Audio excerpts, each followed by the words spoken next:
Okay, And here you comes have our permission. Storm and Norman. There's, Just in time, Norm Hey, Norm. just started the How you recording. doing? Can you hear us, Norm? Norm, you're muted. muted. Muted, Norm. You're muted, Norm. You're muted, Norm. This mysterious No, look I'm on his unmuted. face. You guys can't jump. Yep, I'm unmuted now. Right. We have no power over that. Nope. Tom does.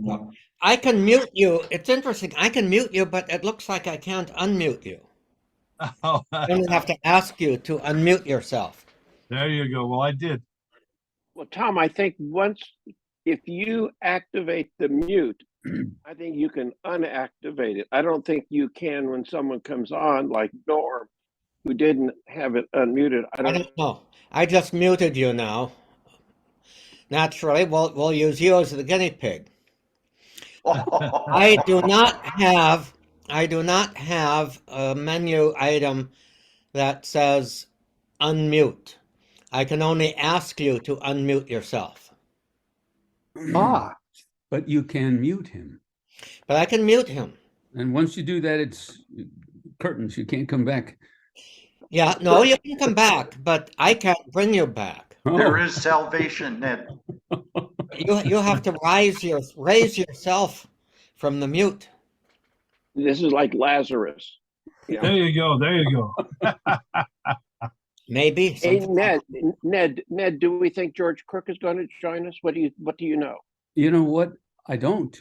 I spoke to Betty 2 days ago, and she was a little perplexed. On I think Tuesday, George went in for this procedure to put radioactive stuff in him so that they might determine whether he would be eligible for a treatment that was very effective in a Texas hospital for Father Louis Franz. Give him another 5 or so years. And I haven't heard from anyone other than Betty to tell me that she expected that on Tuesday, after the process, which was supposed to take a whole day, they would know whether he was eligible. And no, they weren't informed. They didn't yet know. The oncologist said he hoped that by today he could inform Betty and George, but nothing.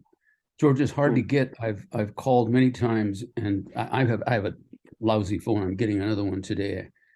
And good. It's about time. Piece of shit that you've been having. Yeah. This is a 2017 phone, and I'm just totally obsolete.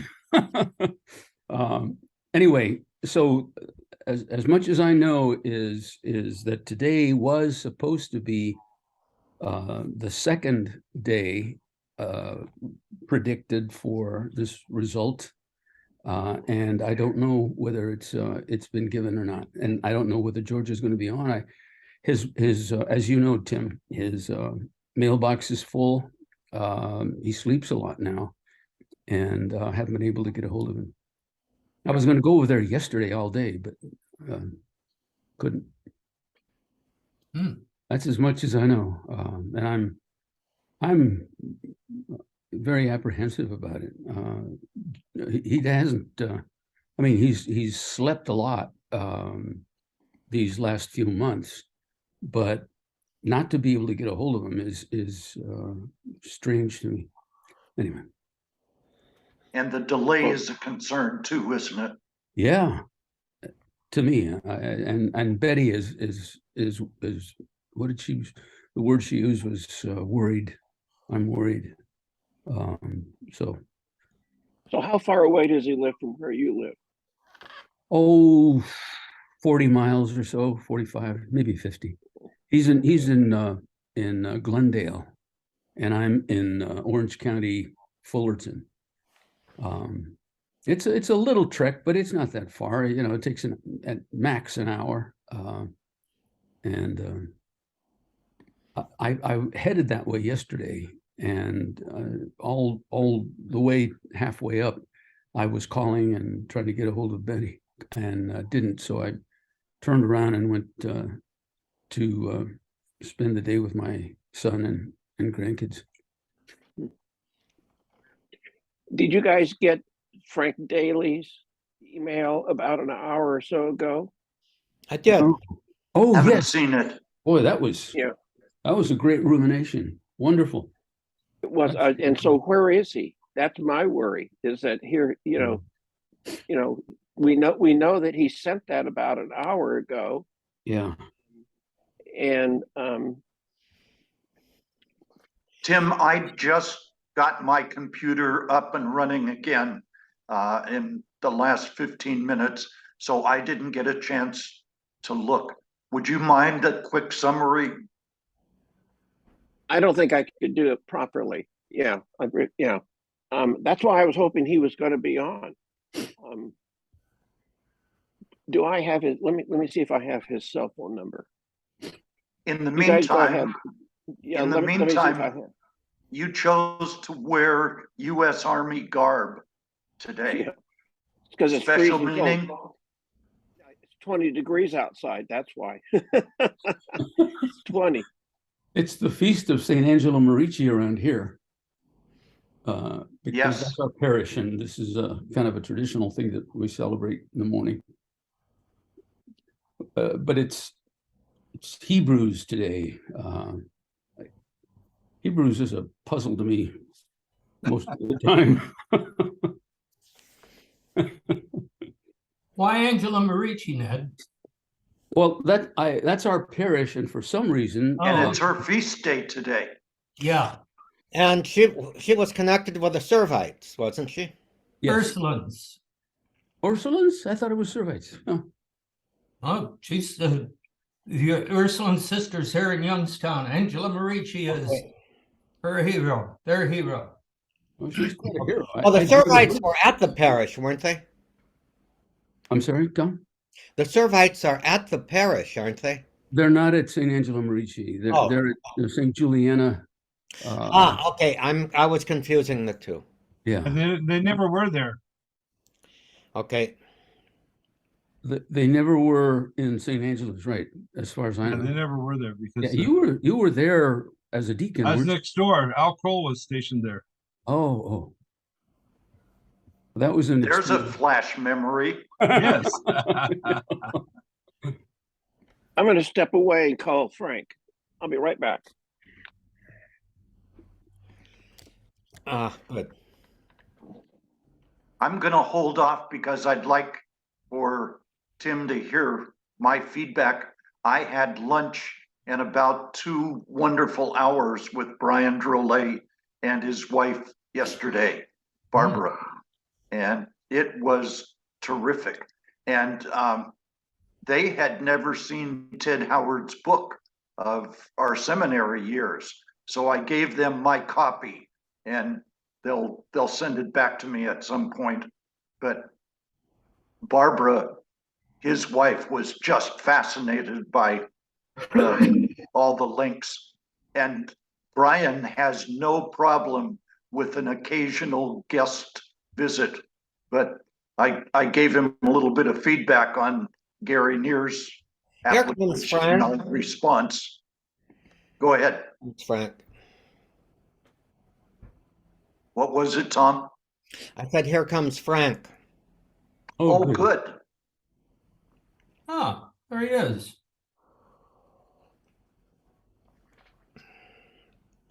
Hi guys, sorry. Is that Megan? Hi, Oh, Hi, Mike. Megan. Frank looks different. Hi, Megan. How you Hi. changed, Frank? Happy Friday. Happy You have more Friday. hair than It's Frank. a pleasant surprise.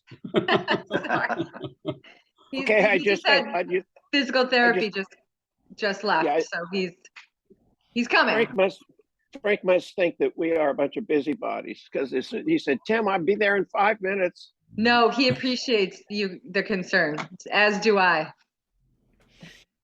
Are you staying with him, Megan? No, I'm actually about to leave shortly, but I was here checking on him and doing some laundry and stuff like that. So Well, you Hey, look much better than he does. That's for sure. Yeah, we'll keep Yeah. you. Tell me. What's your sense of how he's doing, Megan, as from a daughter's perspective? He's doing much better. I was a little nervous. I'm not crazy about him being alone, but he's actually been doing better. He's better since he's home and not laying in bed, moving around and stuff like that. So he's doing really well. Good. And he's Good how news. how long has he been home? So I got him out of the hospital on Tuesday, and then he came to my house for a night, and then we came down here on Wednesday. So a couple days he's been home. So he's got 2 good nights sleep. He's got some food. He has a nurse coming in, and PT just left. So And he's got clean clothes. You said he does some laundry yeah, I'm for doing him. laundry. Blessing on you. I do so much laundry at home. I'm like, might as well just keep doing it. That'll make you a saint. And I think he might actually continue, like, be like, I don't really feel up to doing laundry. Can you come do my laundry? I think I'm going to be suckered into this for a while. Whoa. Megan, how's the weather there? And is it uplifting? It's sunny out. Yeah, it's beautiful and Good. sunny today. Thankfully, it's chilly. It's about 40 degrees, but sunny. And this is Right, Duxbury, boss? Yeah, we're in Duxbury. Mass. Yeah. Megan, put some light on the face because you're kind of like a shadow for us. I know And this is like you not will the be best too. lighting, Yeah. Yeah. Ah. but I don't think that works. Oh. Yeah, it does. He knows Very how nice. to the backlighting. Yeah, I that'll don't know if do. they want light on There your we face. go. Ah, Hey, Frank. he's smarter than he looks. Thank you. Thank you, Okay. Megan. Sit down. Goodbye, Yeah, they- Megan. Goodbye. God bless you, kiddo. She thought that you wanted light on her face, not on mine. He's right.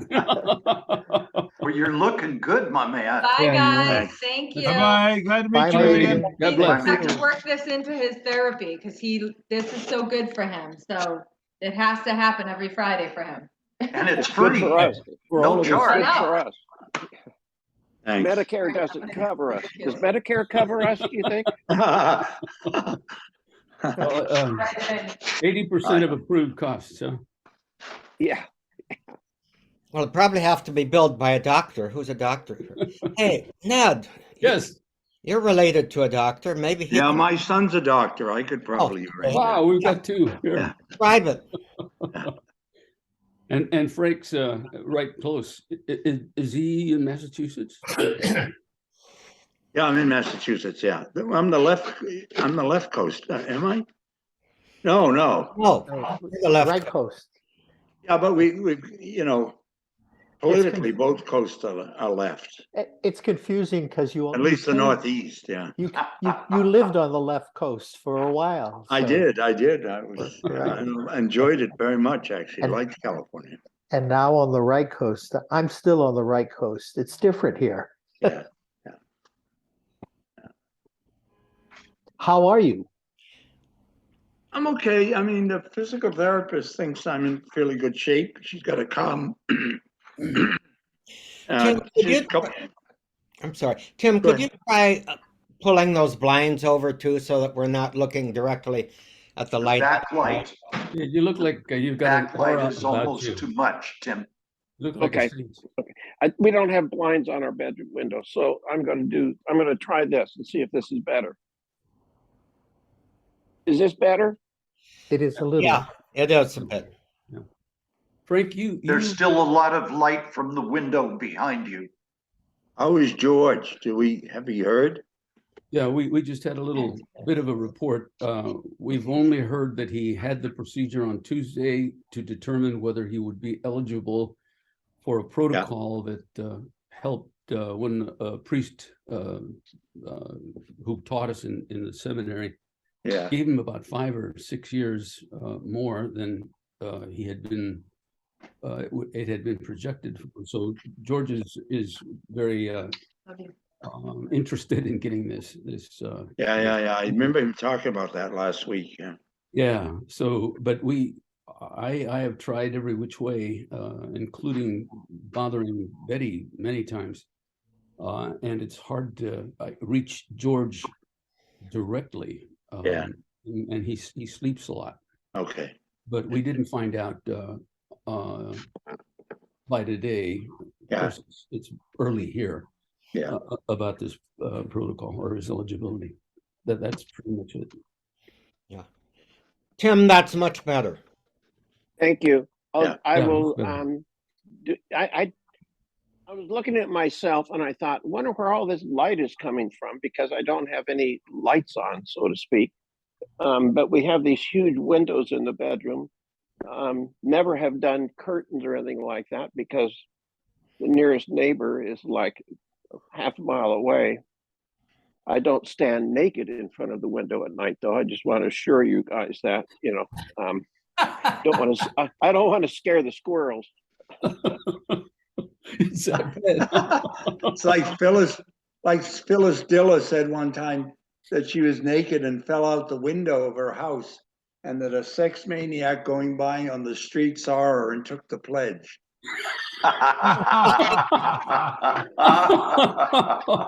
That sounds like Phyllis Diller, all right. Great line. That's a good one. It definitely is a good one. I think Frank, the best you jokes, had, the best jokes, are the ones you make on yourself. I think Yeah, it's sometimes, true. and she Yeah. was good at that. My Yeah. God, what was Frank, the name of her husband's name? Was Fang? Fang? I think she called her husband Fang. I think so. Yeah, I think so.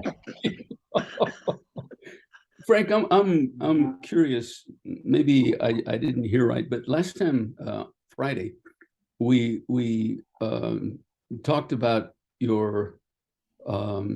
We thought that it was your gastro Yeah.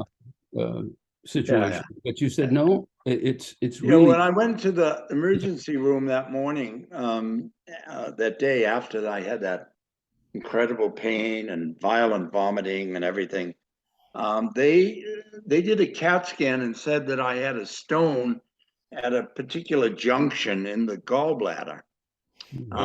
But then when I got up to the medical floor, there's a much more precise test called the HIDA, H-I-D-A, and that showed that like virtually everybody over 60, that I had stones in my gallbladder, but there was none causing a trouble.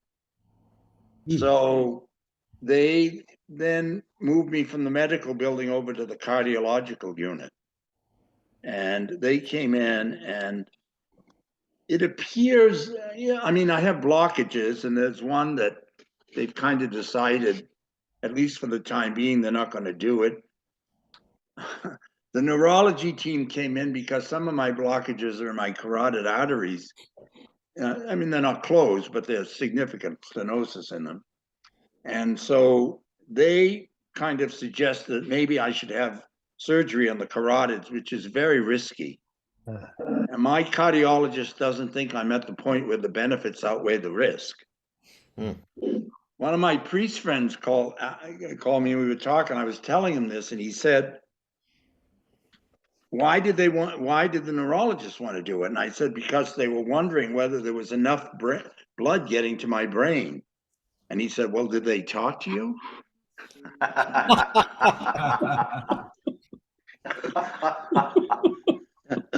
So simple test. I had these fainting spells, my blood pressure would plunge like to 86, the upper number would be 86. Yeah, That happened a couple of times. So they've adjusted my blood pressure medicine. I haven't had an incident like that. I get a little bit on occasion, but it could be over the long term. The longer term adjustment of that will take care of it. So that's kind of where I am. So, but they couldn't figure out, I mean, this is Brigham and Women's Hospital in Boston is one of the best hospitals in the country, if not the world. So let me ask you this. So when you were a younger man, did you have any vices that may have contributed to your heart disease? Yeah, but I'll only share that with the ordained people here, Tim. That's right. You and I can talk about it all we want. I don't I- think I- so. I know what you mean. I don't think so.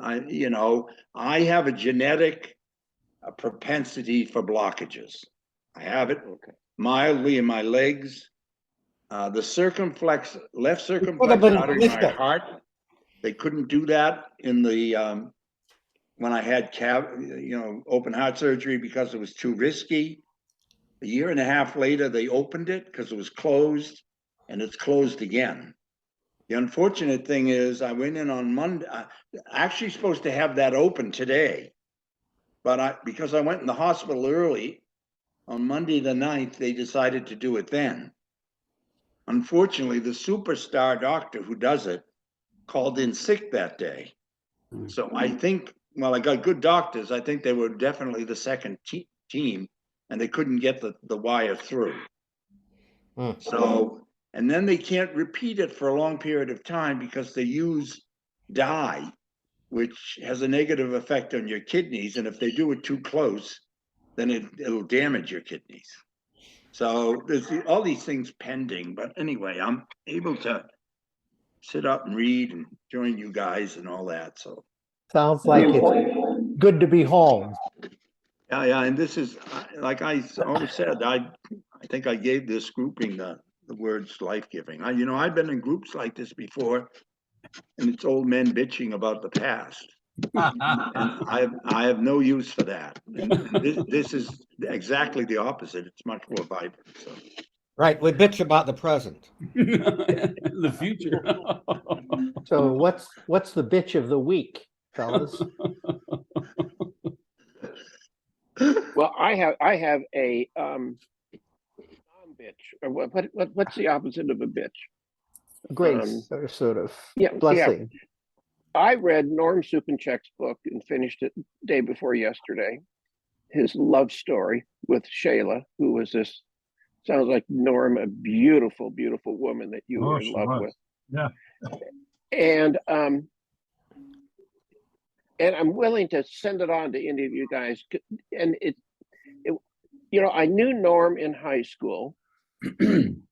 We were both from Long Beach. We used to take the trolley home on weekends together. I love and our that trolley. It still I runs did through too. Long Beach, but it's not the old trolley anymore.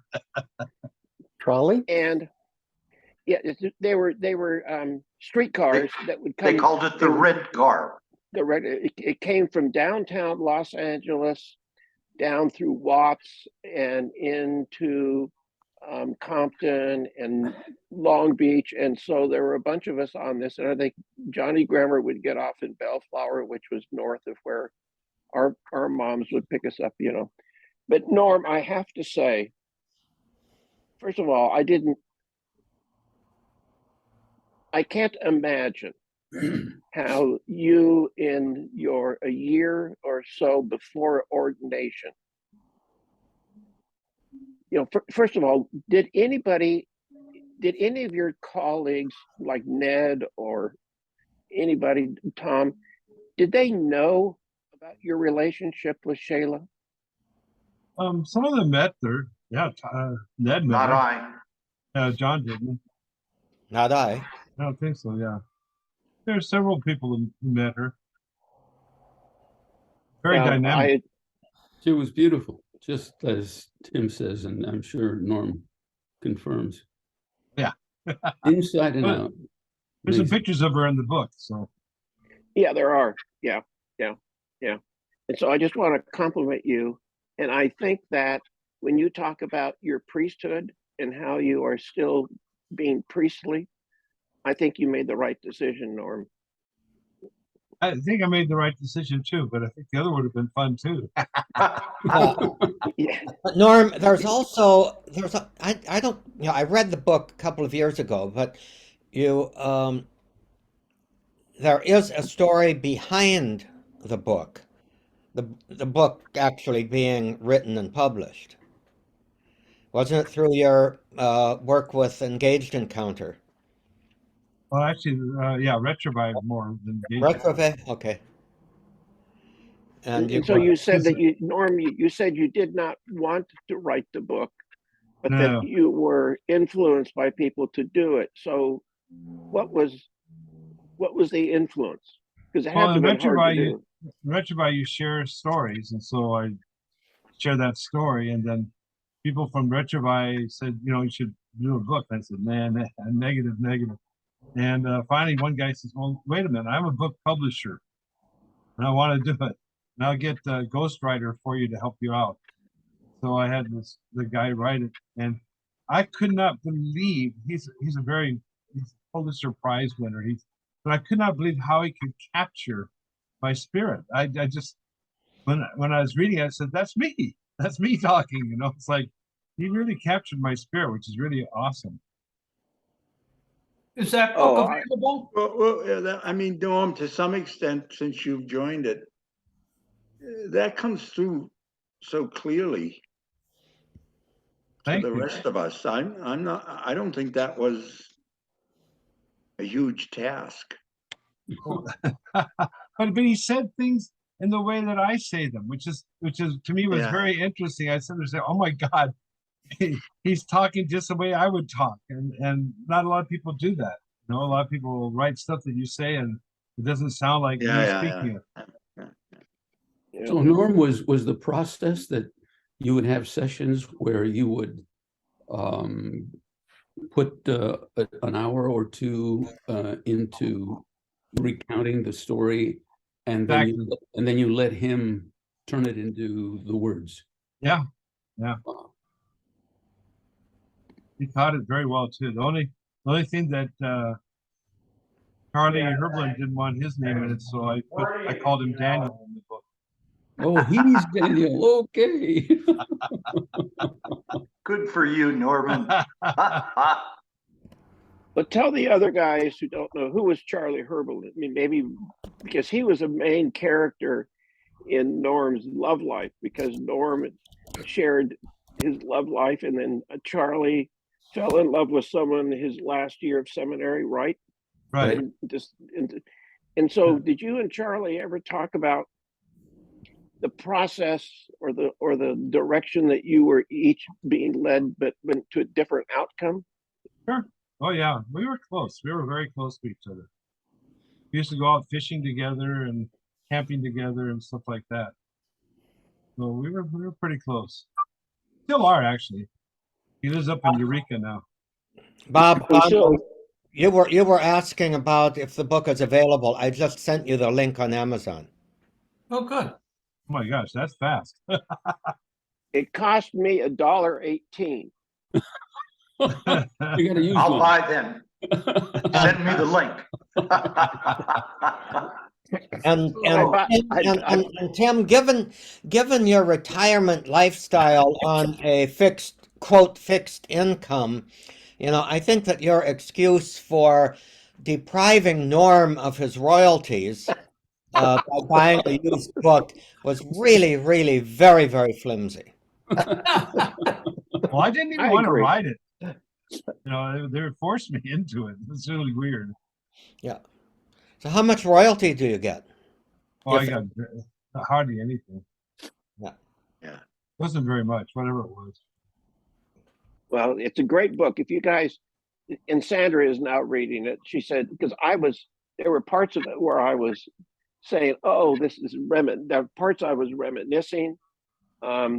And then there were parts where I was crying like crazy. And she said, what in the world are you reading? I said, oh, this is Norm's book. And she doesn't know Norm except from seeing his face occasionally on Friday afternoons. And I said, well, he's one of these Long Beach guys, but and I told you that no, I was talking to Ned the other day, and we were talking about George, and do not call Ned Chavert until he gets a new phone. It was bullshit. I mean, we had to dial and redial each other about 10 times yesterday because his phone kept going out. I've always had that trouble with Ned's phone. Jeez. Well, I thought maybe it was some sort of spy satellites that were interrupting service, But I'm just going to share and then be quiet. The regret that I have is after we've gotten these Zooms going and how much I have enjoyed these Fridays.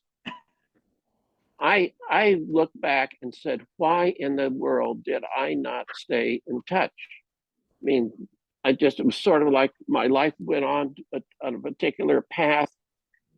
I moved to Georgia in several years after you guys got ordained. And it was like, okay, the past is the past, and tuck it away, put it in the drawer. And I really, really wish I'd stayed in touch with about 6 or 8 or 10 of you guys. I just really wish. So it's a regret that I have. So this is, to me, as Father Daly says, this really life affirming, these Friday sessions. It really And is. you are So, catching thank you. up very fast, my Yes. friend. And it's good to be in contact with you again. I love it. I love it. Because I remember you because you're a Long Beach boy at that time. I remember going down to your dad's shop in Signal Hill. I mean, do you ever go by where the old shop was? Is it Oh, like yeah. all is it condos now, or is it still commercial? No, For it's the not rest of actually- you, it's a sheet metal business.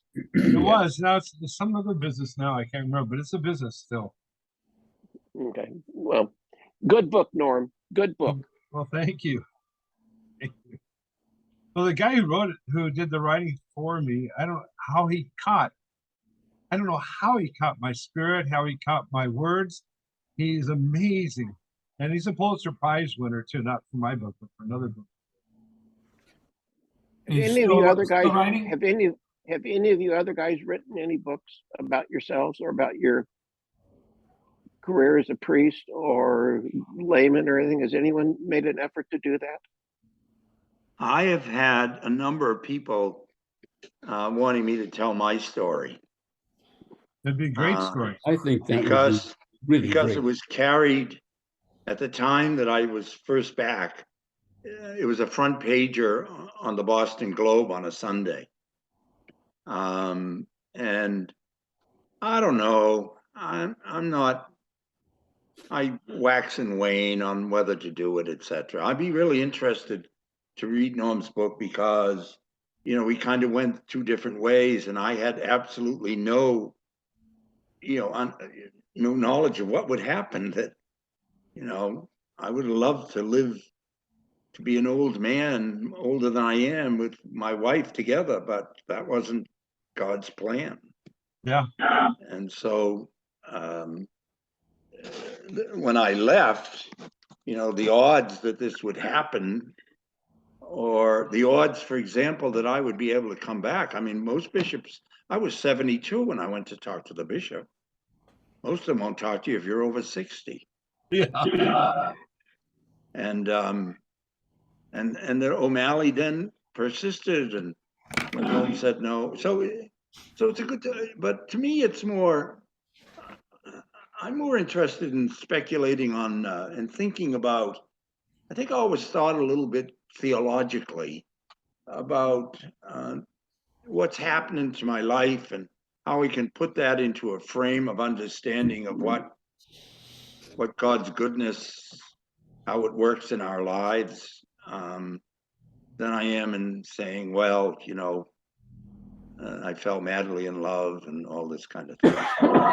So, Frank? but I do think, and I had a friend, for example, who was deeply in love with a woman and did somewhat the same thing like you, Norm.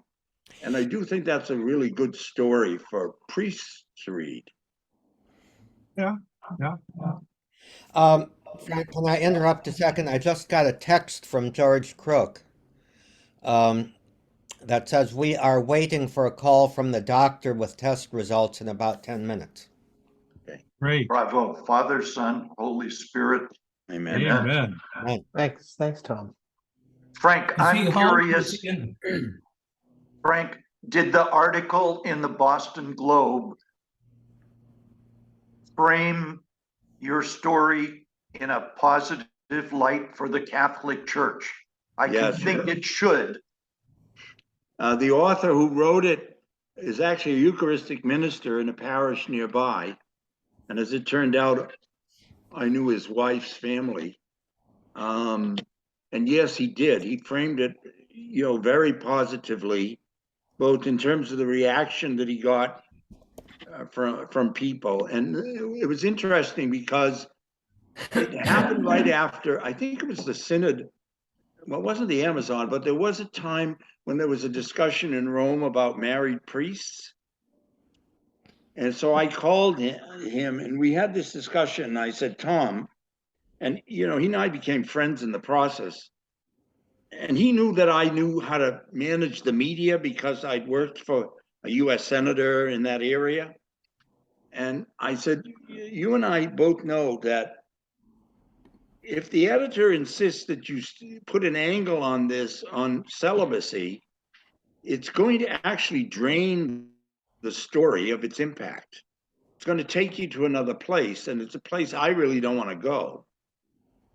And so then when it was finished and ready to go, I said, he said to me, and Brian, who was the editor of the Globe, I mean, Brian must have understood the same thing, because there wasn't this sidebar on priestly celibacy or any of that kind of thing. So, and I'm not a soapbox guy on celibacy. I think I'm very sympathetic to, ordaining married men who've been catechists and faith leaders for years in little villages in Brazil. But I think rushing to do that in response to the sex scandal is a mistake. Arguing that it's only been in Universal since 1100, when in fact, well, that's true, but it was a charism long before that. And I feel also that for the most part, it's been presented as a deprivation, and we've not taken examples of people who are sometimes in academics or medicine, who are so devoted to what they're doing that they decide not to share their lives with someone else, which it seems to me is a really compelling reason for priests to be celibates. So I'm not all in on that debate, to tell you the truth. And, I have to be quiet because people say, well, easy for you to say, you had it both ways, that kind of thing. Yeah. I've got two comments on that. One of which is I've basically myself had my own struggle, but and I think the outcome has been very graced. But the two things that come to mind. One is Father Jean Cremoga, who was a Byzantine Rite, Ruthenian Rite priest. He made the observation that in the Eastern rites, and this is true in both Orthodox and particularly Catholic, that if people wanted really spiritual direction, wise advice from a spiritual perspective in their lives, they did not go to their parish priest, they went to a monk. And of course, monks were all over the place, in the Eastern Church.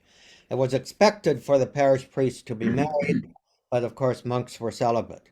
But if people were serious about their spirituality, they tended to go to the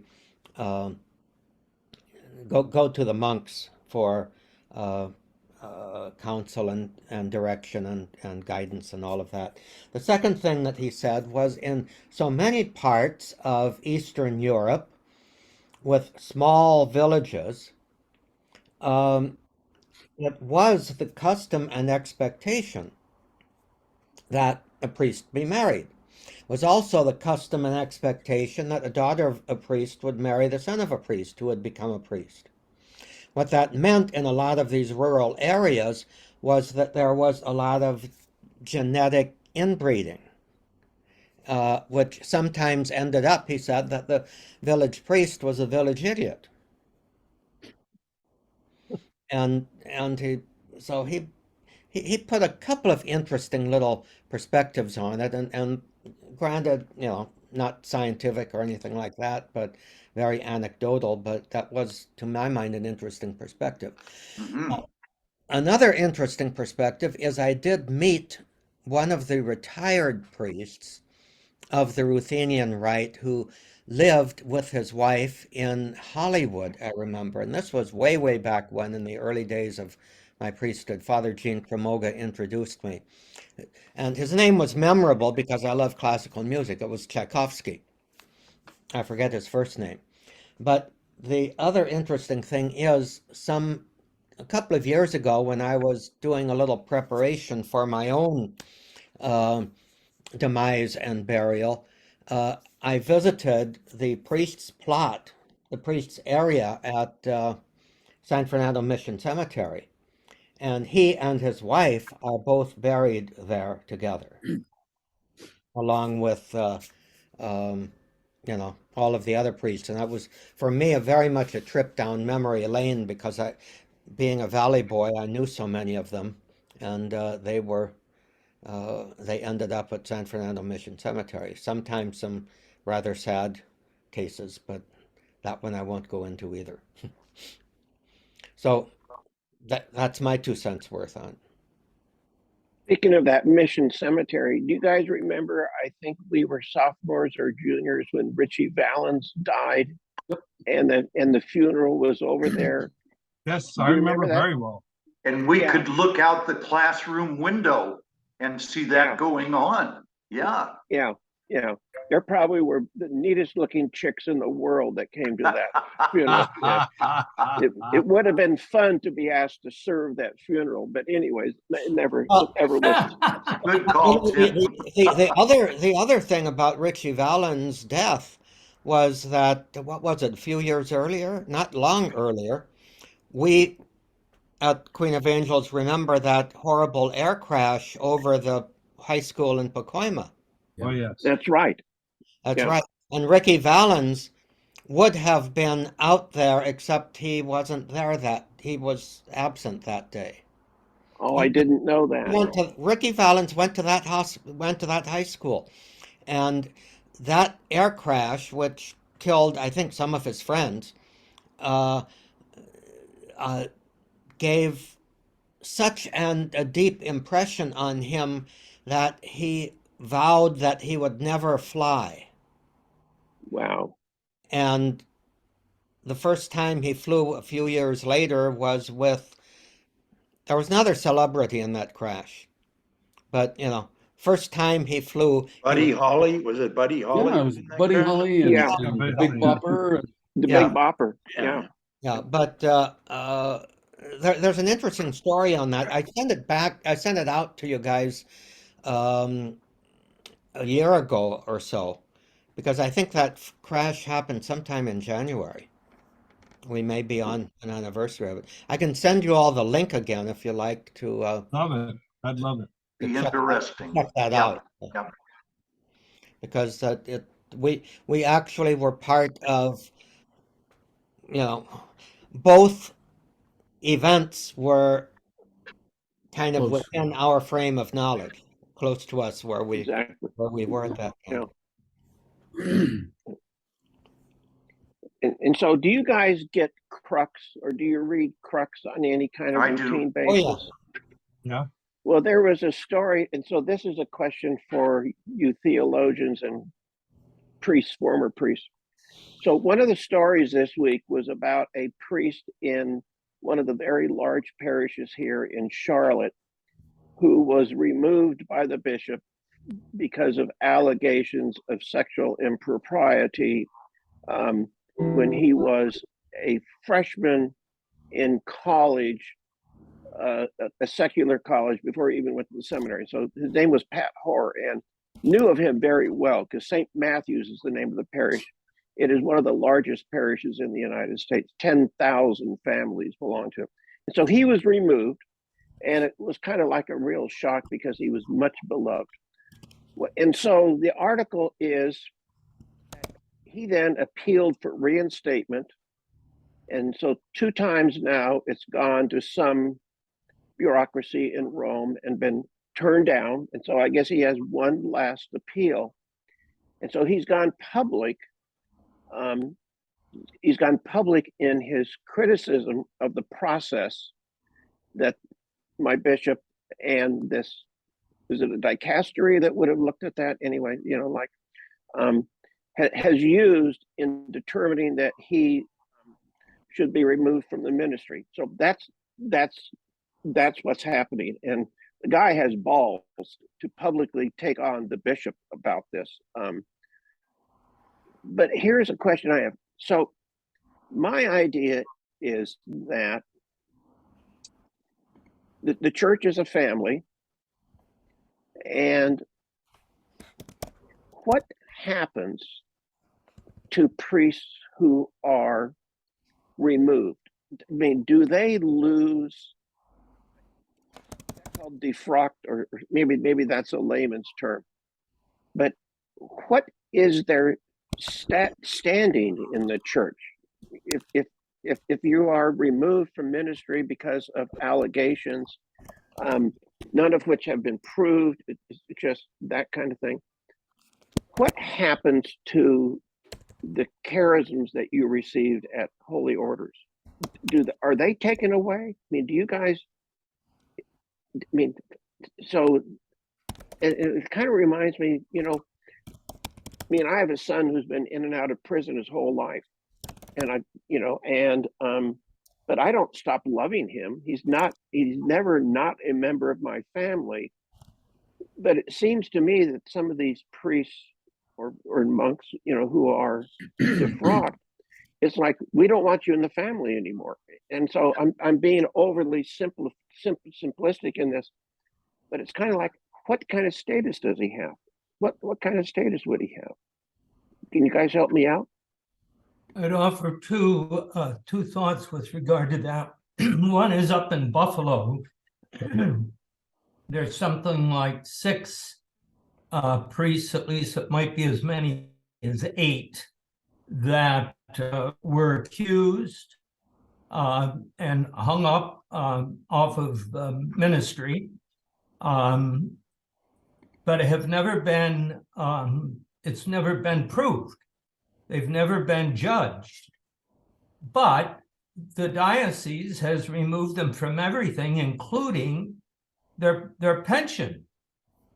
So these are guys that are roughly my age that, you know, once they're removed from leadership of a parish, then they have no income coming from that. And they're able to say mass and get whatever comes with saying mass and that sort of thing. But even their pension, they don't get. So they're really hanging out there on their own. They don't have a residence that's provided by the diocese, like a place for retired priests or priests that have been accused and that sort of thing. So I think that's one way that the church is handling it, and they've never gotten a resolution of it. In fact, their bishop had been removed because he wasn't handling things well. This is the Bishop of Buffalo. Then they got a bishop who's up there now. He came from Washington. And then New York had wanted everybody to be judged and hung, so to speak. So that's at least one instance of that.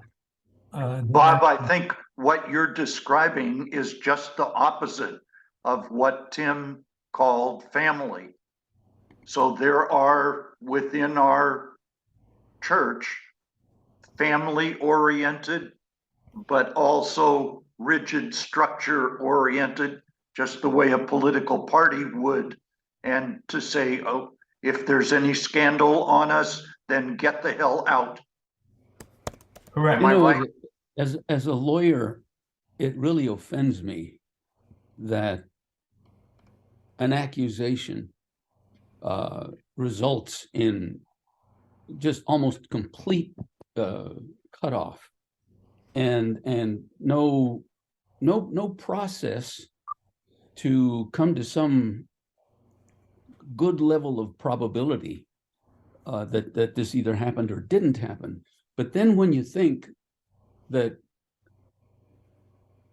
the process of due process might involve witnesses and allegations and all kinds of defenses, that that could really blow the thing up into, you know, a craziness, and obviously nobody wants that, assuming that the priest who's accused also doesn't want that kind of thing going on, because there's no resolution until the end, and by that time the guy's name, the church, you know, with witnesses being accused of not handling it correctly or mishandling it in a very unfamily-like way. There's just it's a tangle of snakes. I agree with you, Ned. It's awful. I know a lot of guys who've been accused and obviously false accusations. I mean, like one in a picture of one of my friends, a priest who was taken with this first communion person, and it's obviously there was photoshopped. It was so obvious that it was photoshopped. And you know, she accused him of abusing her and said that he came to her house every Sunday and had dinner with the family, and he and she would go off to a room and he would molest her. And I said, what are the odds of that? You know, in being with a family and the two of you go off by yourself into her room. Yeah, right. I mean, it's like, this is crazy. And yet, you know, he's removed from the priesthood, and the whole thing is totally false. And yet she, you know, she got $2 million, so she's happy. You know, so, and that's what it's all about. It's about getting money. And I've known a few like that. Some were true. Some of the cases were true that priests were doing bad things, and yeah, but it's not really done well. I that's all I can say. It's just not done well. So I know when I was teaching at University of Georgia, most male professors, particularly when I was in my 30s and 40s, you run scared of co-eds. Oh yes. Because it was not back in the 70s and 80s when I was active at the university, this was not a big deal. I mean, it was not something that's in the news. I can't imagine today, you know, being a priest, and I know my parish priest, the previous pastor that we had, he was being stalked by a parishioner because he had photos of Father Martin hugging people after Mass. You know, put his arms around and give it a big hug, and he threatened to blow it out, you know, of all proportion, and send it to the bishop and all that, because he had a heart on for my pastor. I mean, let's be honest. I think it would be scary. I think it would be. And Norm, you talk a lot in your book about hugging high school kids. You know, Yeah. And would you do that in this day and age? No. Yeah. No, it's scary. And so let me take Pat Hort. We all were formed in an age when we were encouraged to show affection and hug, and you know, hug. If you didn't hug people, they looked at you as if something were wrong. Oh, the rice water. Yeah, and Yeah. you know, Yeah. and Rob, the other thing that's occurring to me is that the archdiocese, I don't think the archdiocese ever fought a case. They simply settled. They negotiated the settlements. It's exactly what they do. And the lawyers, of course, all saw big dollar signs behind negotiated settlements, which is what they got. And the poor priest is left without anything. Left without anything. Bob, you had another comment, because I know the AUSCP sent out a card to all priests in the country, advising them as to what their how they should react. I'm not sure if it's their rights, but how they. Can you elaborate on that a bit? Well, looks like Tom's got it healed up there. Yeah, I got it in my drawer here. And here it started from Ireland. Ireland prepared that kind of a card, and then we adapted it here. We have a couple of canon lawyers, one specifically from up in Minneapolis, who's very, very grounded on that sort of thing. And then there's the group ministry for priests and deacons. It's based out in Las Vegas, as I recall, covered by religious guys. But the basic principle is, if you're called into your diocese, if your bishop calls you in, find out why he wants you to come in, and never go in without somebody else with you. And if they start to ask you about that, say nothing. And always have somebody else there who is kind of taking notes on what the questions are. So you're protecting yourself right from the start, as opposed to being called into the bishop's office and he's asking you things and you're trying to carry on a conversation, and he'll pick up the worst things of those, and then he gets accused and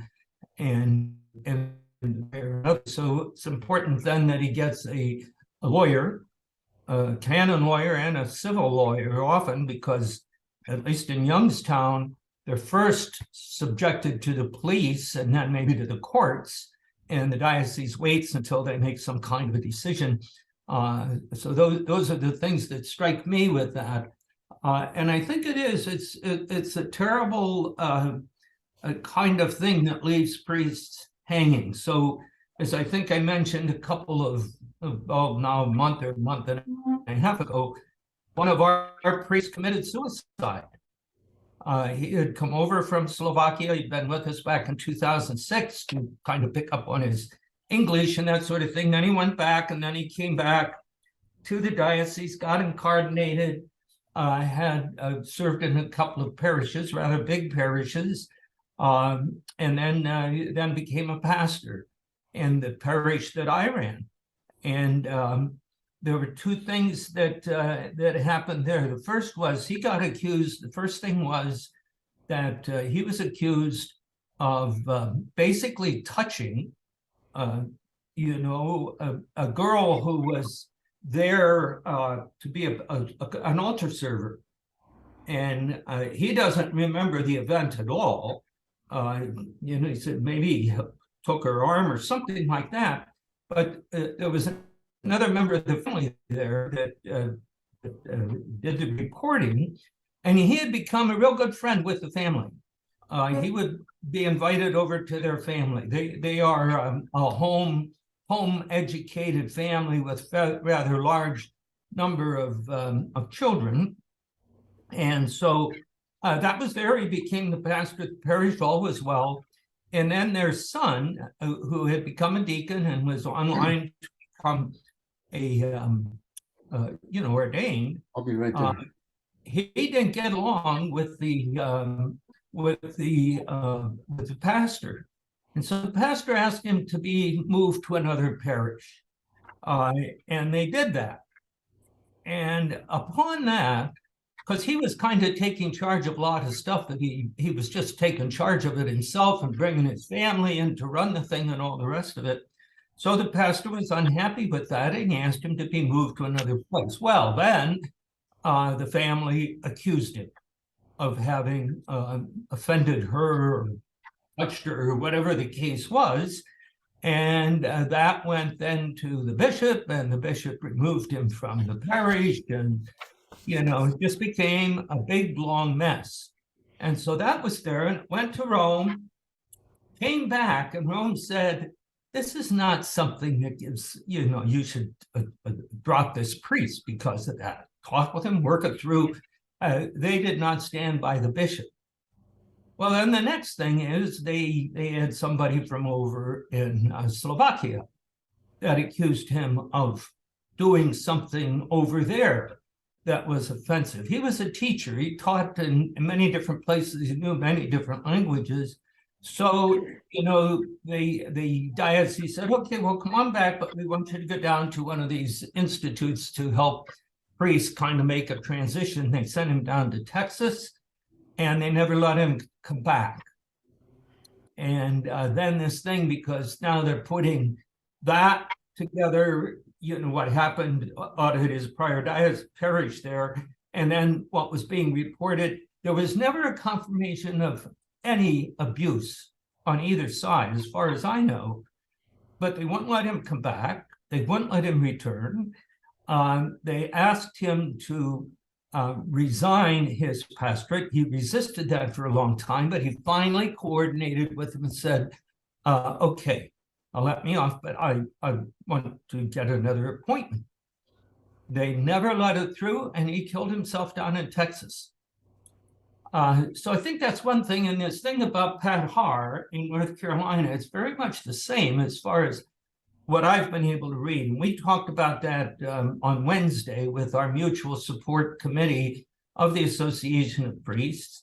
And I had talked to a priest of Charlotte. I had met him a couple of years ago when I was wandering around in my RV. And very interesting guy, very informed, very, very committed. Retired now, he's an older guy. And he told me about this Pat Haar. I had never heard of him, but he was talking about that and talking about the way that their bishop works, which is he's a recluse and, really doesn't handle things. So in any case, that situation then came to be this accusation that goes back to what happened in Pennsylvania. No proof. When Pennsylvania raised all those things of all the priests in Pittsburgh, and they have or in Pennsylvania, all those guys that are on the list, he wasn't on the list. And as I forget who said it, but he was not even, I think, in the seminary when this touching somebody happened. But he got through and he came up, and then he was down in this huge parish that you're talking about, Tim, because I didn't know much about it until I talked with this fellow, John Hoover. And, the size of it and all that is enormous. And the accusation there was he had one of the servers and he kind of fixed his collar. And that was kind of the match that struck the fire. And then they put in a couple of other things. No firm conviction or a judgment on him from either of those things. Doesn't want to let him out. And however he's handling the thing in Rome, they've turned him down twice without any solid presentation. And this is how it's working. And I think that bishop has a lot to do with it. Can I interrupt for a second? Because it is so messy with what I'm hearing, and we're looking forward to this synod on synodality.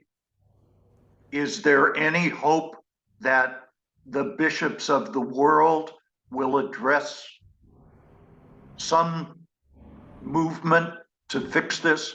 Frank, I see you're shaking your head. No hope. Too. Norm, I agree, no yeah. hope, huh? Yeah, Ouch, ouch.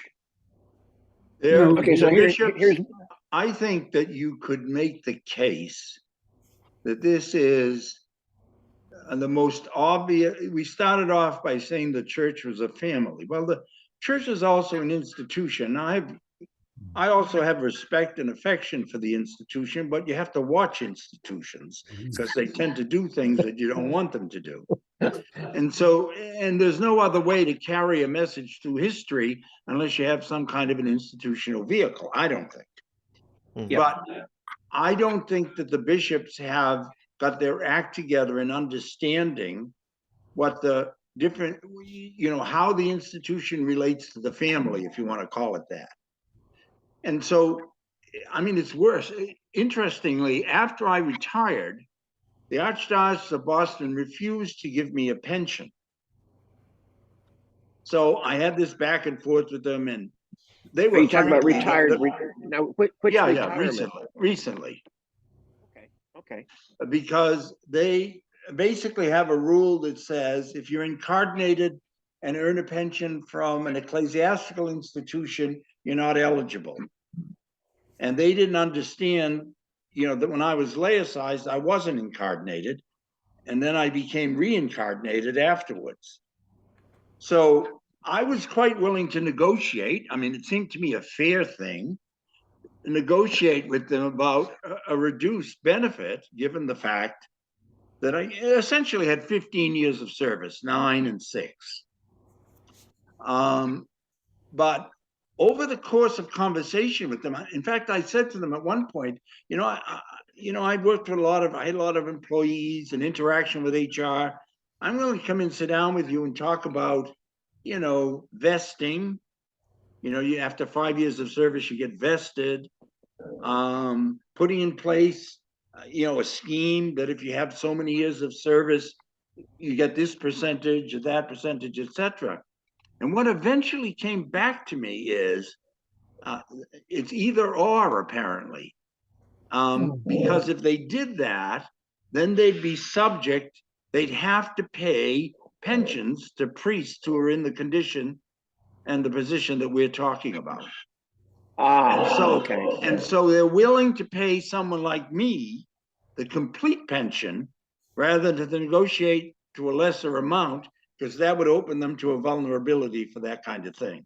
So the institutional, what we see on the surface as the institutional thing, I think there's a lot more going on under the radar in terms of how the institution is and where it's tending to protect itself against, this thing that they obviously don't know how to handle.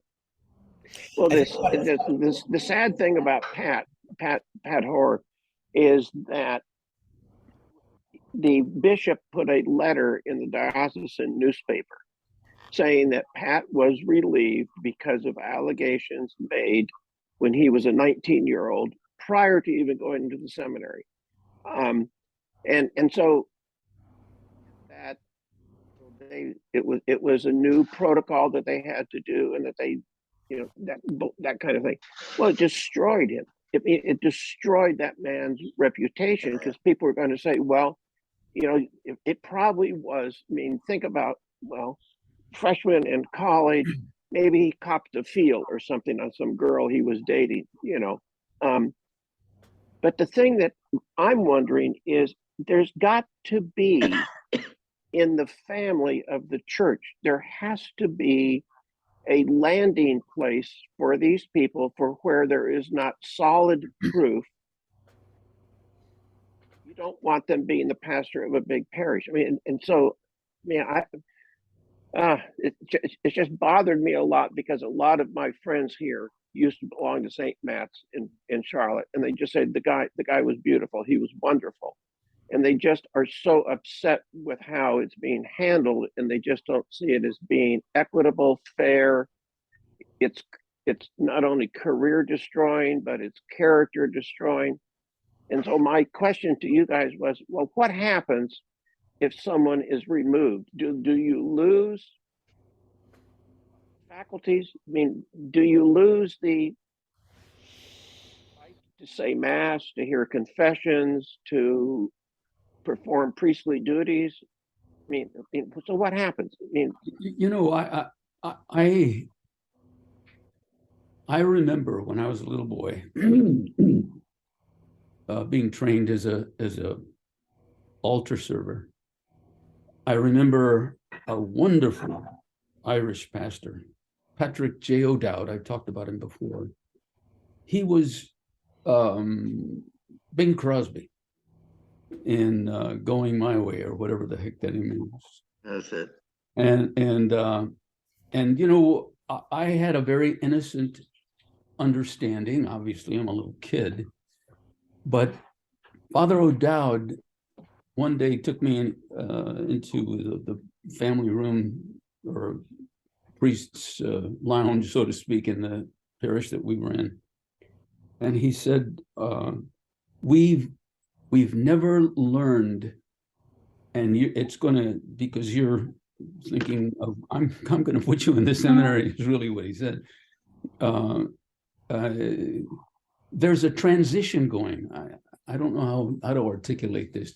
Right now, I mean, I have experienced from authorities in the Archdiocese of Los Angeles coldness, distance, no, in my estimation, not one iota of humanity in making decisions and in just sort of discarding others, and I felt that way too. Then there was a middle time when Timothy Manning was made the Archbishop of Los Angeles. And he called me in and he said, I've read your record. I've talked to some people about you. And as far as I'm concerned, if you want to get ordained, I'm positively inclined. And I wish you luck and prayers. I will pray for you. He was so kind and reflective of this family. But right now, I don't think that, I mean, we're in some kind of a transition, and how Bob Bonet, some kind of structured process would be put together, I can't imagine it. Either it's going to be too juridical, or it's going to be too permissive, or it's going to be viewed as just an emphasis on the sinfulness of some priests. And the faithful, oftentimes, most of the time, in my opinion, don't understand that the priest is a human being.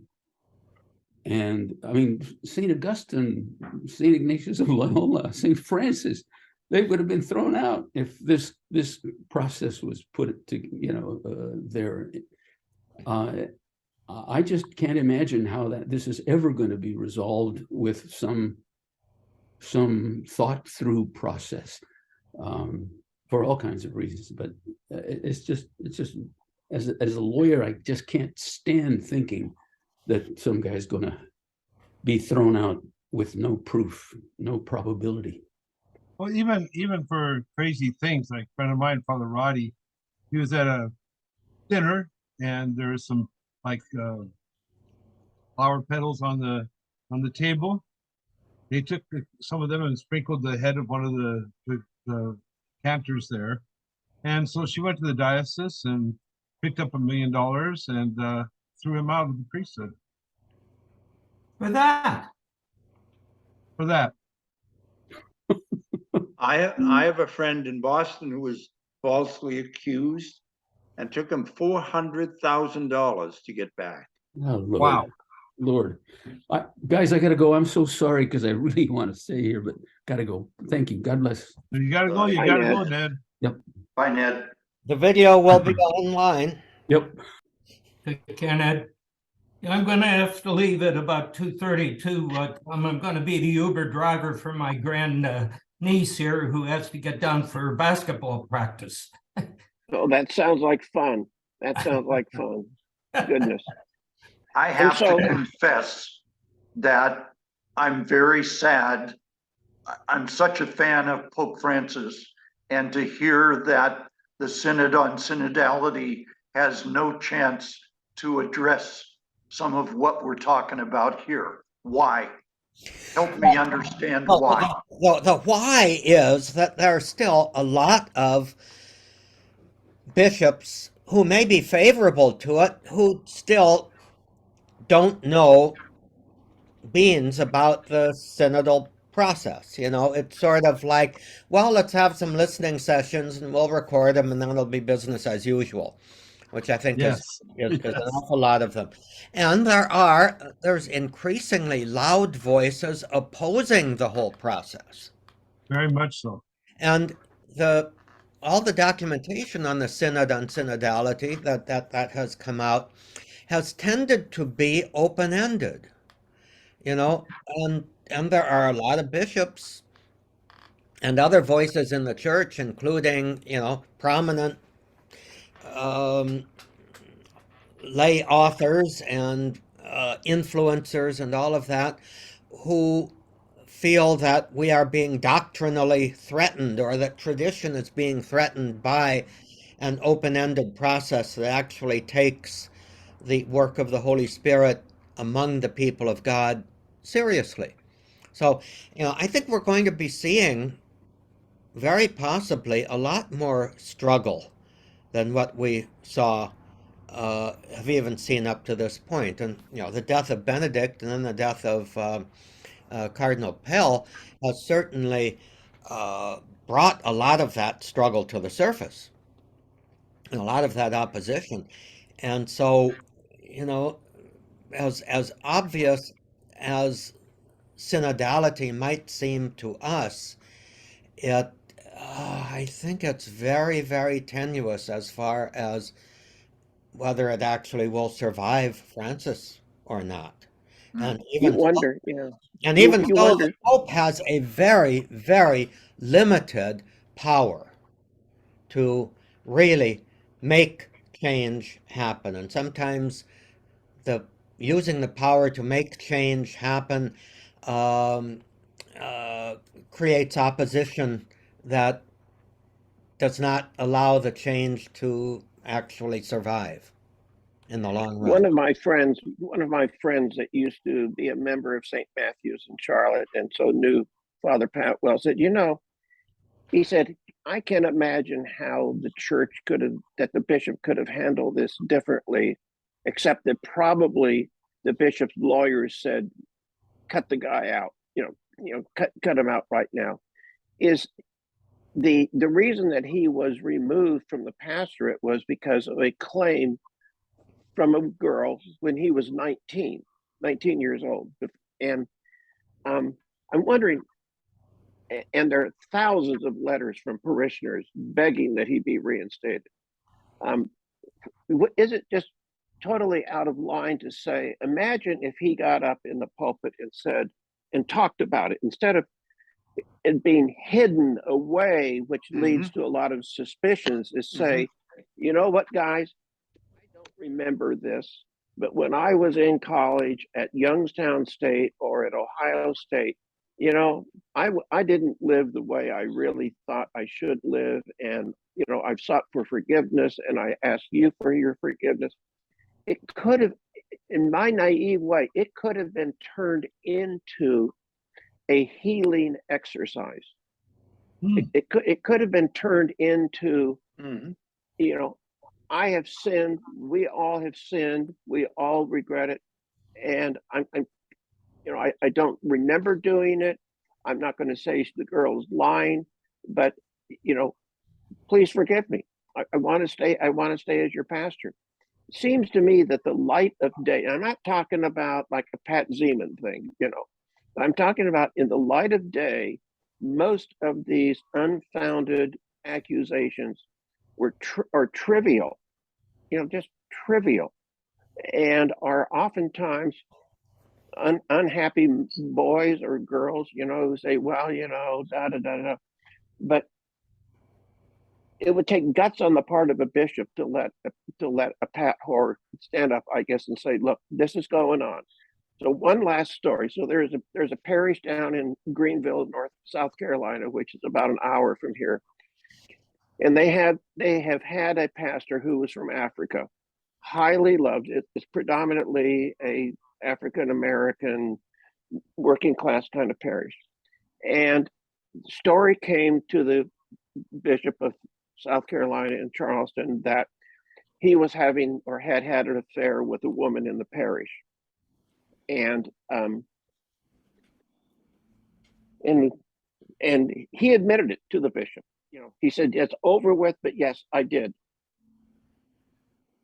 He was dismissed, he was removed, and he told many parishioners of what happened and why it happened. Well, the parishioners on their own wrote a bunch of letters to the bishop saying, do not remove Father so-and-so. Do not remove. We love him. He has admitted his sinfulness. We want a priest who's been sinful, and he was reinstated. He was reinstated, but it wasn't a child. It was not, it was a woman who consented. She was like the choir master or something. I think that openness is the way to heal. I don't think that at least my bishop here in Charlotte, he doesn't want it to be very open. So it's a sad situation, because I know my former priests here in Immaculate Conception were running scared, because they were all Franciscans, huggers. They're all Capuchins. Capuchins just love to hug. Well, they were scared to death. They really were. Is O'Malley a hugger? No, he's not. The only time I really saw him actually hug was on the day that I went to the chapel in the rectory at the cathedral to celebrate Mass with him and the auxiliary bishop for the first time in 40 years. When I walked in, I approached him to shake hands, and he took me to himself and hugged me like I was his son. But normally he is not. Let me say something for the bishops a little bit. We live in a gotcha environment that someone said that it would take great courage for a bishop, and I think some of that's true. Where the notion of using something or of elevating something beyond what its true impact is as a vehicle to attack is a standard operating procedure in how we deal with each other in all sorts of other fora in society, politics, business, etc., etc. I think the bishops are kind of put into this, and they even, to some extent, succumb to it. I'm a Roman, we're supposed to be Romanita. There is a certain sense in which being in Rome for an extended period of time does affect how you feel about the Holy Father. And I am frankly aghast about the things that people like Cardinal Muller and Cardinal Pell have said about the Holy Father. Now, you can disagree, but what these people are saying is they're using semi-polite words to be the weapon of a scurrilous attack. And that, think for a minute that the Archbishop Ganswein, that he is, Cardinal Schönborn of Vienna, who was a student and dear friend of Benedict's, said in polite cardinal speak that Archbishop Ganswein publishing a book like that was an quote unquote an unseemly indiscretion. That's polite for simply saying that son of a bitch. And on top of that, that he has entree into the personal life of the Holy Father. And that on the day of his burial, he should go to the press and do that.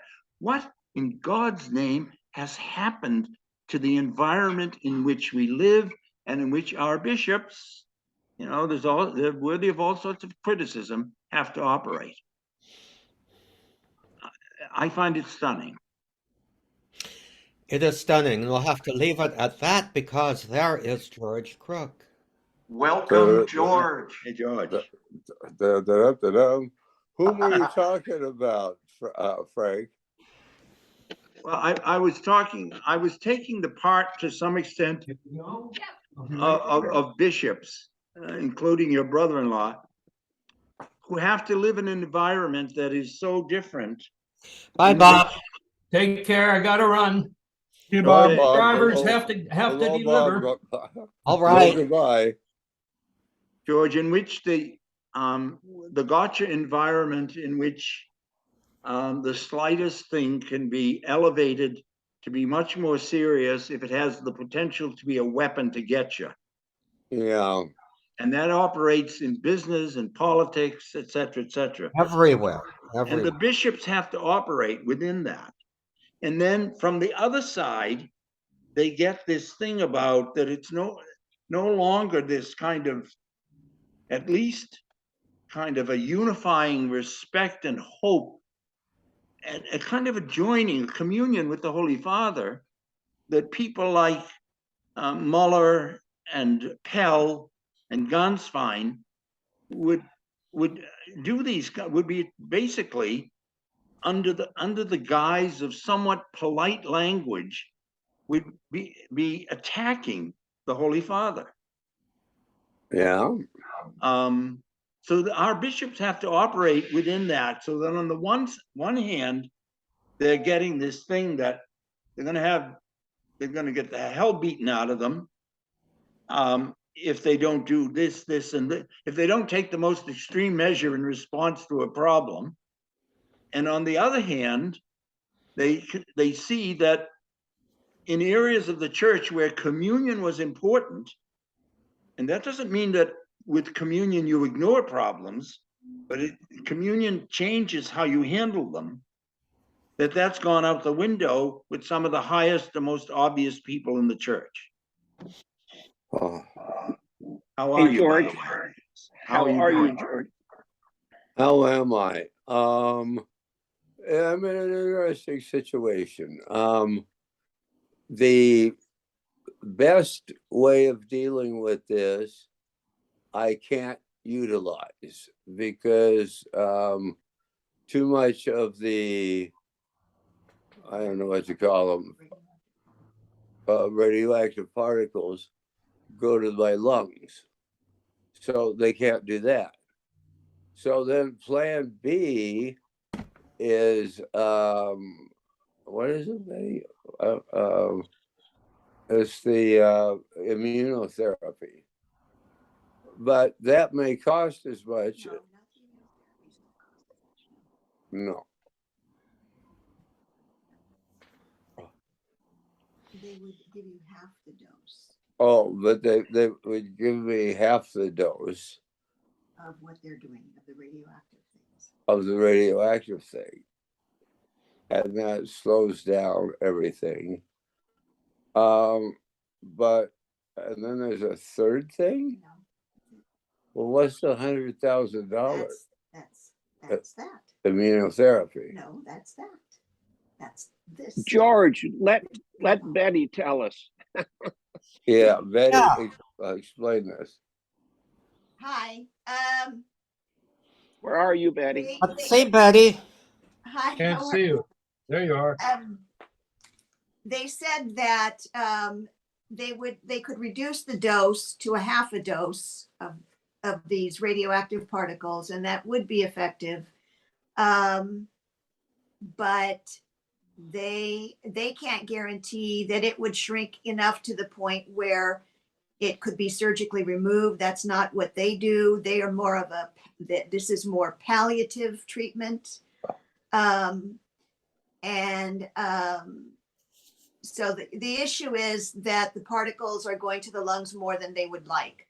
They could reduce the amount, and they say that would still be effective. It may take more than 1 or 2 treatments. I'm not sure if he said more than 2. But the second biggest issue is the cost, because they are getting very firm warnings from Medicare that they will not cover this. And the cost is in, even if they reduced the amount, the cost is in the 6-figure range.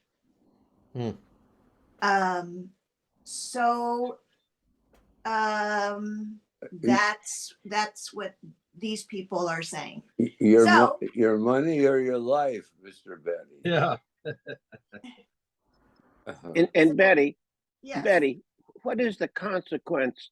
I mean, what is the consequence of not acting? Well, of not acting on it at all.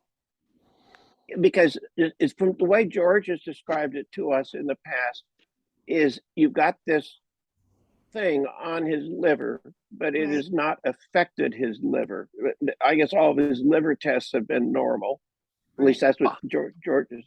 And so, what is the worry for having this slimy thing on his liver? If it's not creating a problem for the liver, what is the worry? Well, I don't know if it won't continue not to be a problem. That's one thing. To other organs that have these kinds of tissue, this cholangio tissue that appear in the bile ducts of the gallbladder, I guess some of the pancreas. So I don't know that, that it's going to just stay where it is right now and not continue to grow and affect other things, including the organ, the liver. I don't know the answer to that question, but that's what Okay, I would. So I have a dear friend who lives down in Houston, Texas. His daughter needed kind of an experimental medicine. She was on Medicare, and Medicare balked and said, no, we're not going to pay for it. We're not going to pay. It was going to cost like $40,000 a month for years of. And so he hired a lawyer who was very adept at navigating through Medicare, and finally they relented. And so if that's something that your docs think is important, don't just lie there, George. Is hire a lawyer to intercede for you. Now that's cheap legal advice from someone who's not a lawyer, but it worked really, it really worked well for Lynn. Well, the interesting thing they said is that if this were a metastatic cancer that started in the colon, Medicare would cover that. So, but with this particular type of cancer, it won't. So, go figure. They say the data is not adequate for this kind of cancer. And they said that in the past, it had been covered. Medicare did cover it. And then they stopped for a little bit and then they continued. But just recently, he said they're getting very, very big warnings from Medicare that it will not. So that's what the doctor said. Well, when in doubt, hire a lawyer. Well, do you, Betty, my name's Frank. Do Hi. you folks know your congressman? Yes. So now there's I an idea. I would call your congressman's office. I'm sure that he has a staffer that's dedicated to Medicare cases. Great advice. And you might want to have a discussion with them. I can't guarantee you, of course, that it will go anywhere, but it may be beneficial to have a discussion with them about this particular situation, especially where Medicare's in and out, in and out, in and out.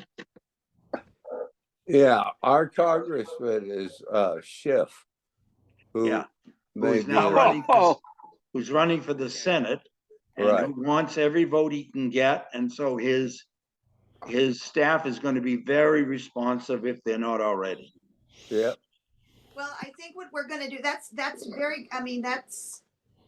very good advice, George. I think you should take him up on that. Oh, no question. But I think we should talk to our oncologist because the alternative is the immunotherapy, which I'm pretty sure that will be covered. And this doctor that we spoke with, who does this other treatment, said that that immunotherapy can be miraculous in terms of how much it shrinks the thing. So I think we're going to see him next week. Yeah. We'll talk to him and then we'll go from there. Yeah. But thank you very much. Good. Okay. And then there's always Lourdes. There you go. Hey, you know, Traveling to will be a little France. difficult right now, so. I haven't seen southern France. You do not want it to- Hoping your congressman was McCarthy, George. I was hoping it was Kevin McCarthy was your No, it's congressman. And- Bakersfield. That's Bakersfield. yeah, yeah. What about McCarthy? Wouldn't he be useless? Well, I thought oh no, I thought his power would be so immense he could get anything done for you if he was your congressman. Well, but alas, he's not. Okay, okay. Hey George, has this been a roller coaster for you? Not so much. Betty's trying to get off camera. I'm not on the camera anymore. Oh, okay. No, like this development, we only became aware of yesterday when we saw the report. They had been encouraging about getting Medicare to pay for it. But oh well. But yeah, it's like every time we talk to a doctor, the remedies are all different, aren't they, Betty? Mhm. Or so it seems. But you know, what the heck? Oh, there I am, languishing away in bed, recalling the death of Saint Bernadette Subaru on You don't look like Saint Bernadette. well, civilization progresses.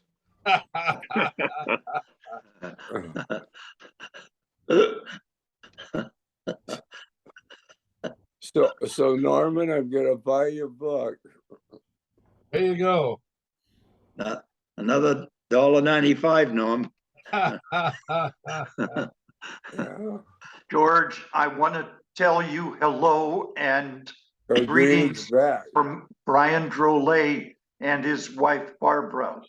We had lunch yesterday and they're thinking of you and wanted me to pass along their greetings.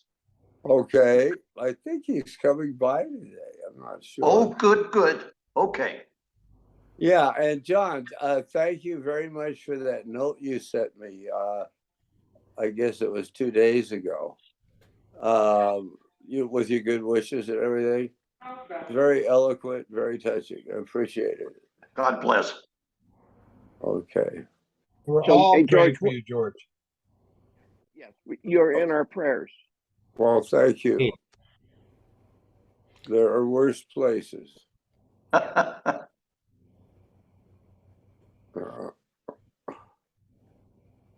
And so, did any of you have a chance to read Frank's missive that he sent out before the meeting about? Not yet for me. Not I. Tommy, did you read it?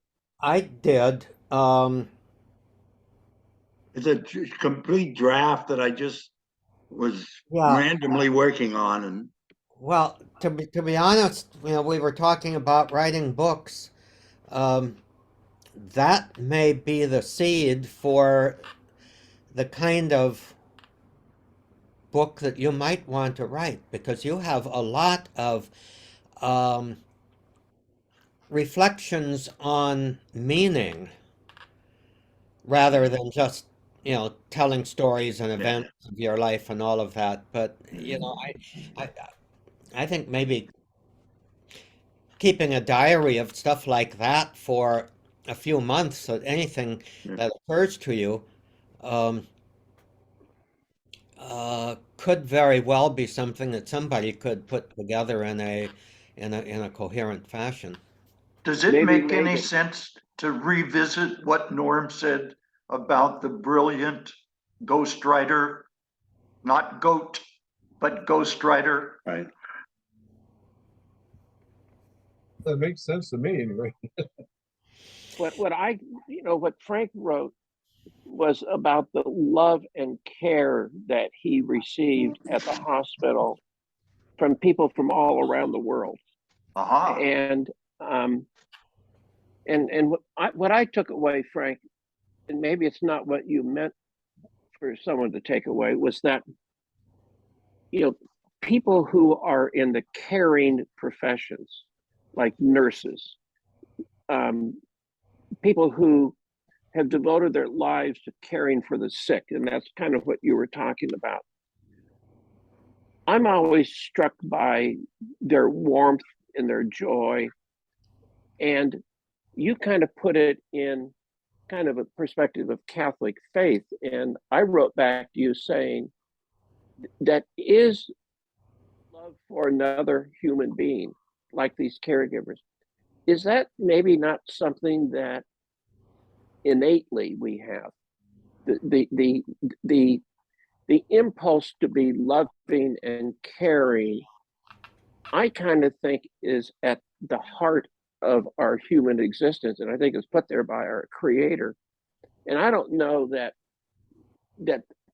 I don't know, and I don't mean I don't believe, but I don't know that my Catholic faith leads me to be a loving, charitable kind of person. I think it's there, and maybe my Catholic faith nurtures that. But I'd like to think that that human beings are made to be loving. That we're made to be loving, which is kind of the opposite of what Hobbes would have said in the a couple hundred years ago about the people are essentially bad, evil actors, And so I took a lot of joy in what you wrote about, because here you've got people from all over the world. Probably many of them were not Christian, probably not Christian, who just loved on you. They just absolutely loved you. And they took care of you. And so that was just my thought, is that I think that's in us. Tim, I tend to lean toward family values with which we grew up in our early years. I just, back to our conversation about family, church and family. But if we didn't have the family values, I'm doubting whether the church values would relate the way they do. Does that make sense? Makes Well, sense to me. there are a lot of instances of wonderfully caring and loving people who've grown up in shitholes of families, though. Yeah.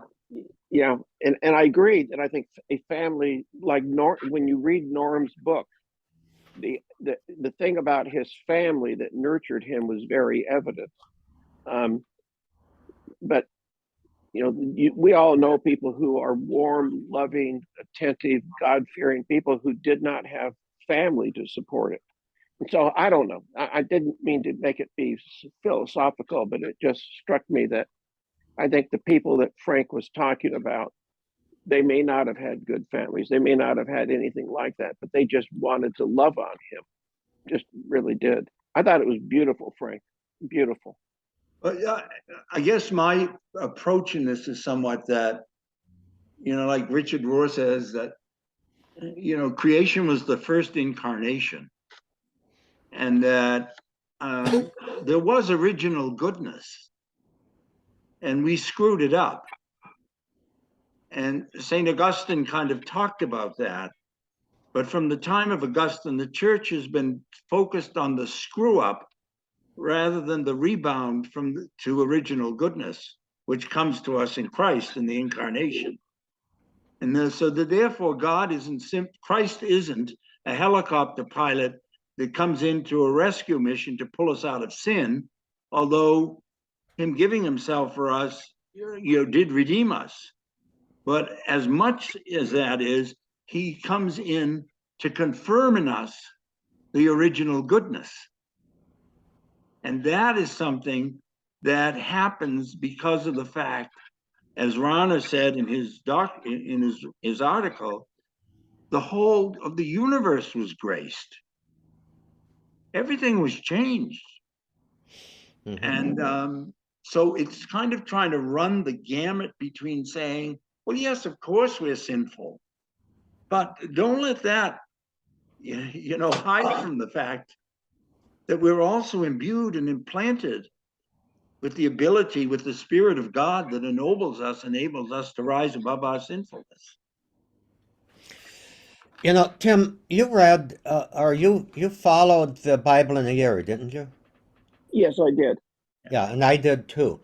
One of my takeaways from that, I found it very, very interesting that Father Mike Schmitz Yeah. always spoke about we are broken, not that we are fallen. The church has tended to use the expression fallen human nature as if we were created exalted and then we fell. But if you use the metaphor broken, that means what was whole is now a part, but the parts are still there. And the parts are still good. And the parts are still valuable. And in a sense, Jesus came to unite the good parts into the whole that God intended them to be. So we're continually dealing with brokenness and wholeness. But the wholeness is really what human beings should be. And I think that thinking about that and Frank reflecting on it as he did so beautifully, it's very interesting that it's not like something that was there has been destroyed, but that something that was whole has been broken, and we are seeking reunion, and that reunion Healing. healing, yeah, but that happens in Christ. It's not the prerogative of the church to do it on its own institution. So often when we talk about faith and we talk about church, we probably should be talking about Jesus. Yeah, exactly. That's one of Ratzinger's great gifts to the church. Mm-hmm. Exactly that insight, Tom. Yeah. I mean, I was disappointed in a lot of things Ratzinger done, but he gave great gifts to the church. Yeah. And that's one of them. Yeah. Now, what was one of them? I missed. Christocentricity, that Christ, Okay. no matter where you go, you have to come back to a relationship with Jesus. And that's why his last words was, Signore ti amo. I hope those are my last words. Geez, wouldn't you like to think that you had the presence of mind when you are dying to just reach out and hug God? I think that would be just phenomenal. Yeah.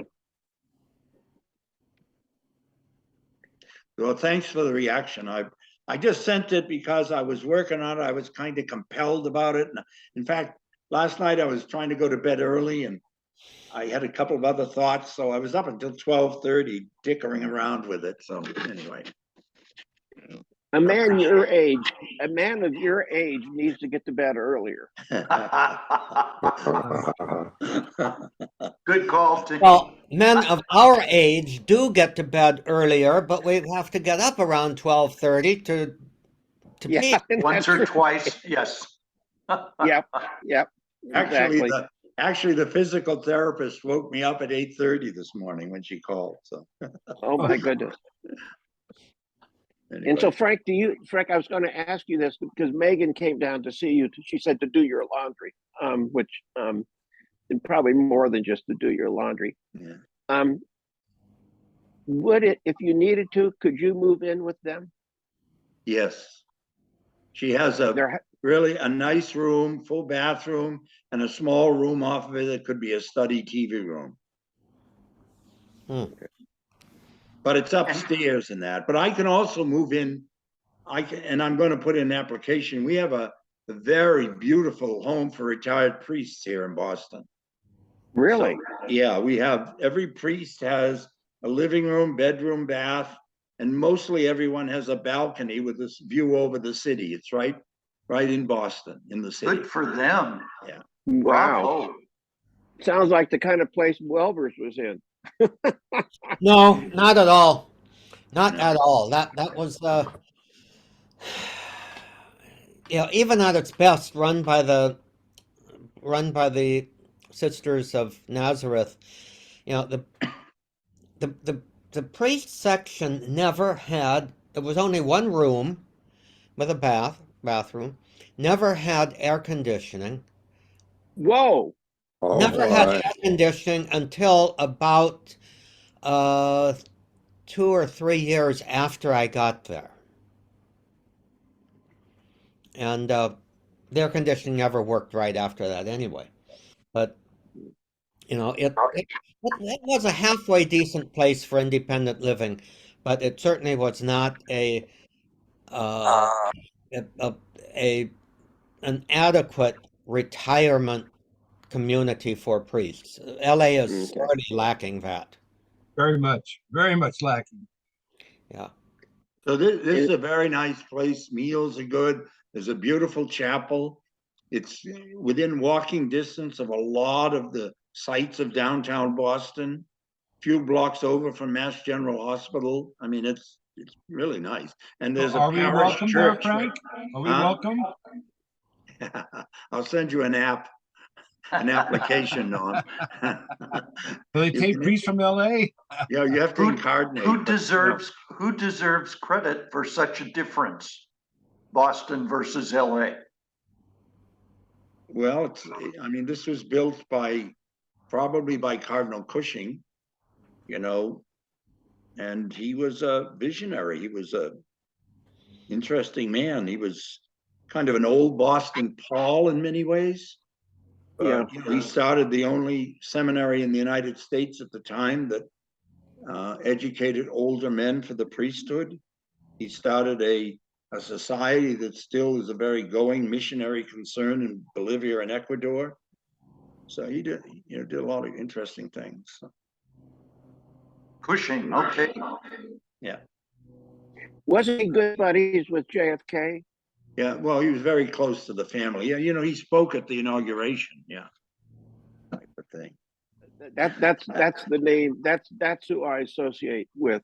Yeah, Kennedy. well, it's interesting because when I was first ordained, my pastor was close to him, and he came out to my parish to visit with a woman who was celebrating her 100th anniversary in a nursing home, her 100th birthday. And so the pastor said to me, Frank, come with me and meet Dick. You know, I don't know if you've met him yet. Well, of course, I used to serve Mass for him when I was a student in Rome, and he was there for the council. But at any rate, I went, and he got out of the car, and it was the day on which it was announced that Jackie was going to marry Aristotle Onassis. And from the other end of the parking lot, as he came across, he said to my pastor, Ed, the press is beating my brains in, because he said, they asked him about it, and he said, leave the poor woman alone. And of course, they wanted him to say, well, he's not a Catholic and he's been married before, you know, all this kind of thing. So he was that kind of guy. He was Good for him. Yeah. Yeah. Yeah. And so do you guys have a busy weekend ahead of you? I don't. I've got daughters I who want to don't. have lunch and dinner, and then there's some football coming up that we're going to be watching together. Yes. Norm, are you saying masses this weekend, Norm? Oh yeah. I have mass this weekend, but I'll go to my brother's house to watch the football game. Where does your brother live? Is he in Long Beach? Yeah, I got two brothers. They're twins. They both live in Long Beach. The Sea Scouts. Yes, you remember Sea Scouts, George? That was awesome. Yeah. That was an awesome time of my life. Remember them too, because I'm trying to remember, where did you keep your boat? Was it in Alameda Bay or down at Pierpoint Landing area? Well, it was Pierpoint first, and then they moved us over to Alameda Bay later on. Okay. Well, that's the fun thing about George and Johnny and Tom. You've got to read his book. Tom has read it because there's so much. It's just really wonderful. And all of your Long Beach story, Norm, every Long Beach story, I could picture where you were, the trip to Catalina and back where you jumped overboard on the Sea Scout boat. Oh, that was the stupidest thing I've ever done in my life. I had to be up there. What possessed you to do that? I don't know. Well, I was in charge. We were supposed to have a man overboard drill. So I said, "Oh dear God, we didn't have that man overboard drill. We're almost back home." So I jumped off the ship, but I forgot to tell anybody. Well, here I am in the middle Hard of the to make it ocean, a drill then. and I didn't put on a life jacket either. I was really stupid. I didn't put on a life jacket or anything. Just jumped out, and here I am in the middle of the ocean between Catalina and Long Beach, and Oh, no God. life jacket, and there was Oh. actually sharks swimming around me, which is Yeah. scary as hell. Holy Spirit too, though. Yeah. And then I see the boat going off in the distance, and all I could see was the boat sailing away, top of the staff, and then nothing. And I said, they'll never find me. This is the end of me. And we had some great sailors on board that ship. They turned it around and they actually found me. And when they pulled me Was into the that- boat, just as they pulled me in, the shark went after my leg. My brother just pulled me up just in time to miss that. Was that senior year of high school? Was that when you were doing that senior Yes. year of high school? That's Yeah. what I thought. Yeah. What made them come back to the area where you were? I How mean, they found me, I'll never know. there must have been a time lapse before they even noticed you were missing. Yeah, that's what was really funny. I didn't tell anybody. I didn't put on a life jacket either. I was really stupid, just. But here I am. Uh, Still do stupid things, but that's okay. How many of us have done that? Geez, there, but for the grace of God, I mean, I can remember many times in college where I would be out with some guys, and I was not driving, and we would be just drunk as all get out, and driving down on PCH, Seal Beach, Huntington Beach area, and I don't know why we didn't get killed sometimes. I mean, Oh yeah. it's just you wonder. Makes me a real believer in guardian angels. It's the only thing that I can explain. You ever wake up in the middle of the night and get a flash of something like that, where you could have been killed or injured other people or something like that, and say, Yes. "Oh my God, my Absolutely. guardian angel was working overtime." Yeah. Indeed. I don't think you can be I've our got to go. age. Family Yeah. calls.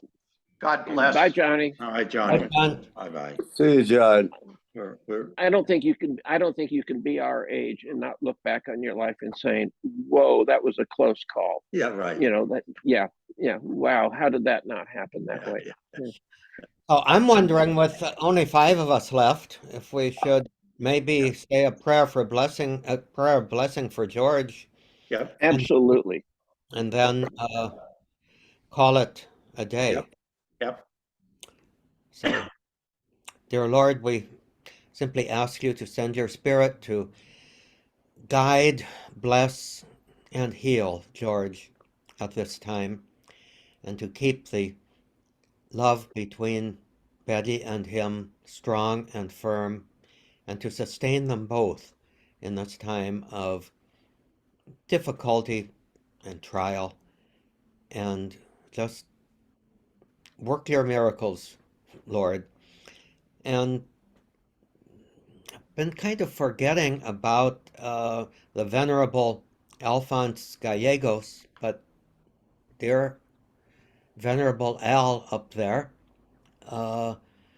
intercede for George. We beg of you to bring the healing grace of God to bear upon him in this time of trial and of need.